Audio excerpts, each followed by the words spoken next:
बिस्मिल्लाहिर्रहमानिर्रहीम। नाज़रीन मोहतरम, कुकू नाम की इस चिड़िया को एक लापरवाह माँ कहा जाता है और वो हमेशा अपने अंडे दूसरे परिंदों के घोंसलों में डाल देती है। लेकिन उसके चूज़ों के साथ क्या होता है? क्या उनके नए वालिदैन उनको एक्सेप्ट कर लेते हैं?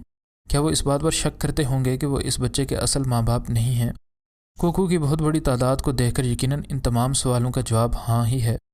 वो अपने गैर वालिदैन से मदद हासिल कर लेती है। इससे भी बढ़कर यह कि वो जब अंडे से बाहर आते हैं तो एक और जुल्म करते हैं। जब कुकू का चूज़ा अंडे से बाहर निकलता है तो वो आसपास मौजूद तमाम अंडों को घोंसले से गिरा देता है ताकि उसके वालिदैन सिर्फ़ और सिर्फ उस पर ध्यान दे सकें। एक एक करके ये चूज़ा तमाम अंडों को धकेल कर घोंसले से बाहर गिरा देता है। लेकिन आखिर क्या होता होगा अगर आप एक बड़े गोश्तखोर परिंदे के घोंसले में किसी और परिंदे के अंडे रख दें? और आज की वीडियो में हम इसी बारे में नाजरीन को आगाह करेंगे। लेकिन इससे पहले कि वीडियो को मज़ीद आगे बढ़ाया जाए, अगर आप फैक्टिकल के नए नाजरीन में से हैं तो हमारे चैनल को सब्सक्राइब कर लें और वीडियो पसंद आने की सूरत में वीडियो को लाइक ज़रूर करें।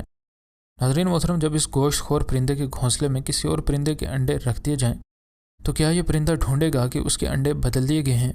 और आखिर उस चूज़े का इंजाम क्या होगा? इस शख्स ने भी बिल्कुल इसी चीज़ पर तजर्बा करने का फ़ैसला किया। इस किसान ने घर में मुर्गे भी रखे थे और कुछ उकाब भी उसके पास मौजूद थे।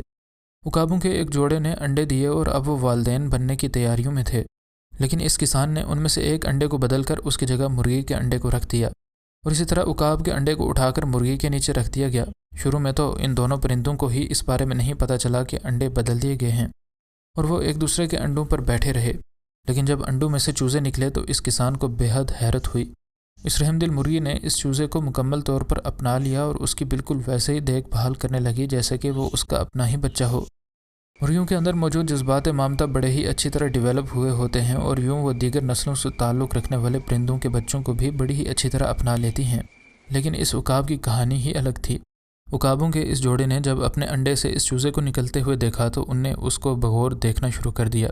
दोनों माँ बाप कई घंटों तक पास बैठे उसको देखते रहते और उनको उसको खाना लाकर देने की याद भी नहीं थी और वो जानबूझकर इस बच्चे पर कोई ध्यान नहीं दे रहे थे। वो मुंतज़िर थे कि कब ये अजीब व गरीब बच्चा भूख की वजह से मर जाएगा। वो अपने दूसरे चूज़ों को खाना ला कर देते और उसके साथ बिल्कुल वैसे ही बर्ताव करते जैसे कि उकाब अपने बच्चों को पालते हैं। लेकिन इस बच्चे को इनने बिल्कुल लावारिस किया हुआ था। शायद उकाब अपनी शान के ख़िलाफ़ इस बात को समझ रहा था कि वो अपने शिकार के बच्चे को पालना शुरू कर दे। अब इस किसान को भी समझ आ चुकी थी कि इस मासूम चूज़े के दिन गिने जा चुके हैं और उसका यह तजर्बा इस चूज़े की जान जाने की शक्ल में अपना रिज़ल्ट देगा। किसान ने इस वजह से मामलात को एक बार फिर से अपने हाथ में लिया और मुर्गी के चूज़े को उठाकर मुर्गी के नीचे छोड़ आया। मुर्गी ने उसे भी अपनाकर अपने परों में छुपा लिया। अब उकाब के बच्चे की बारी थी। किसान ने मुर्गी से उकाब का बच्चा लिया और उसे उठाकर उकाब के पास छोड़ दिया। उकाब को फ़ौरन समझ आ गई कि उसके घोंसले में एक नया बच्चा आ चुका है। लेकिन किसान की हैरत की तब इंतहा न रही जब मादा उकाब ने इस बच्चे को भी अपने परों के नीचे छुपा लिया। अब ये जोड़ा न सिर्फ अपने पहले बच्चे बल्कि नए बच्चे को भी पालने लग गया था। किसान को ये बात भी पता चल चुकी थी कि उकाब किस कदर अक्लमंद होते हैं और अपने अंडे से निकले हुए चूज़े को तब भी पहचानते हैं जब उनको हैच एक मुर्गी ने किया और पाला भी एक मुर्गी ने। अगर मौजू से कुछ हटकर हम बात करें कि पहले ज़माने के लोग क्यों उकाब की ताकत, अक्लमंदी और खुदी को अपनाने और समझने पर जोर दिया करते थे, शायद इन्हीं वजूहात की बिना पर ही अल्लामा इकबाल ने मुसलमानों को उकाब की खुसूसियात को देखने और उसका अपनाने पर जोर दिया था। उकाब न सिर्फ खौफनाक और पेशावर शिकारी होते हैं बल्कि वो इंतहाई शफीक वालिदैन भी होते हैं। ये जोड़ा अपना घोंसला मिलकर बनाता है और उसको कई मौसमों में इस्तेमाल करता है। मादा उकाब 1 या 2 बच्चे देती है।